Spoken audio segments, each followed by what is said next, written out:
पराग ने हाथ जोड़कर राही से माफी मांगी। फूट फूट कर रोया पराग। पराग की इमोशनल साइड पहली बार सबके सामने आई। वसुंधरा पर लगाए पराग ने कई सारे इल्जाम। जी हां दोस्तों, स्टार प्लस के पॉपुलर टीवी शो अनुपमा के अपकमिंग ट्रैक में बहुत ही बड़ा शॉकिंग ट्विस्ट आने वाला है।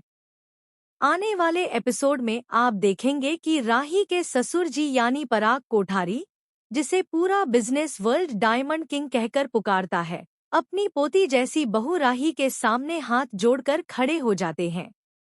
उनकी आंखों से आंसू बह रहे होते हैं और उनकी आवाज कांप रही होती है। पराग कहते हैं, मुझसे गलती हो गई राही, लेकिन मेरा इरादा गलत नहीं था। मुझे तुम पर पूरा भरोसा है, लेकिन मैं तुम्हें हर हाल में जीतते देखना चाहता था। मैंने दबाव में कुछ ऐसे फैसले ले लिए जो गलत निकले, लेकिन मेरा मकसद सिर्फ तुम्हारा भला करना था। यह सुनकर राही बिल्कुल सन्न खड़ी रहती है। उसका चेहरा गुस्से और दर्द से भरा होता है। उसने कभी नहीं सोचा था कि उसका ससुर, जो हमेशा ताकत और अहंकार से भरी बातें करता था, एक दिन यूं सबके सामने हाथ जोड़कर खड़ा होगा। राही कुछ नहीं कहती, लेकिन उसकी आंखें साफ बता रही होती हैं कि वह अंदर से बहुत टूट चुकी है। वहीं इस पूरे माहौल में वसुंधरा का गुस्सा बेकाबू हो जाता है। वह आगे बढ़कर चिल्लाती है, भाई, तू उसका ससुर है। तू है डायमंड किंग पराग कोठारी। पूरी दुनिया तुझे सलाम करती है और तू इस लड़की के सामने हाथ जोड़कर खड़ा है। क्या तुझे अपनी इज्जत की परवाह नहीं रही? क्या तू भूल गया है कि तू कौन है? यहीं पर पराग का धैर्य टूट जाता है और उसका गुस्सा वसुंधरा पर फूट पड़ता है। वह ऊंची आवाज में जवाब देता है, बस करो दीदी। आपने हमें बचपन से सिर्फ अहंकार सिखाया है। आपने हमें सिखाया कि इंसानियत से ज्यादा पैसा मायने रखता है। आपने हमें बार बार यही कहा कि बिजनेस ही सब कुछ है।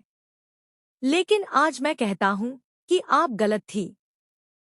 मैं पराग कोठारी, द डायमंड किंग, जरूर हूं, लेकिन मैं एक इंसान भी हूं और एक बहू का ससुर भी हूं।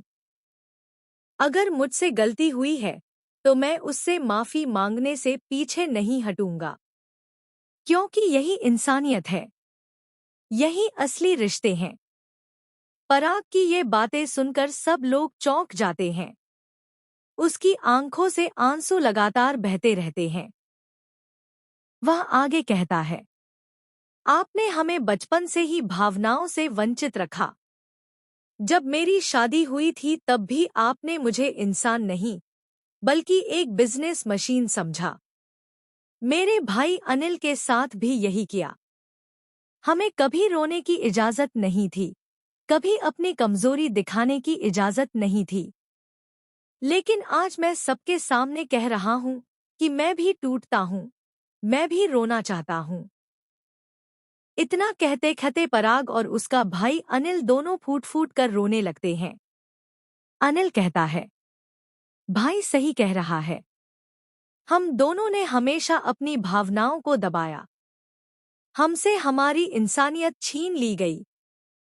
सिर्फ नाम और शान दिखाने के लिए हमें जिंदा रोबोट बना दिया गया। लेकिन अब और नहीं। यह सुनकर वसुंधरा की बोलती बंद हो जाती है। पहली बार उसकी आंखों में भी डर और कमजोरी झलकने लगती है, क्योंकि पराग का ये विद्रोह सिर्फ एक पल का गुस्सा नहीं, बल्कि उसके दिल का सालों पुराना दर्द है। ख्याति, जो अब तक चुपचाप खड़ी थी, अचानक बीच में आकर कहती है, पापा, मैंने आपको कभी इतना टूटा हुआ नहीं देखा। मैं हमेशा आपको एक हीरो की तरह देखती थी, लेकिन आज आपने साबित कर दिया कि आप सिर्फ हीरो ही नहीं, बल्कि एक सच्चे इंसान भी हैं। मैं आप पर गर्व करती हूँ। ख्याति का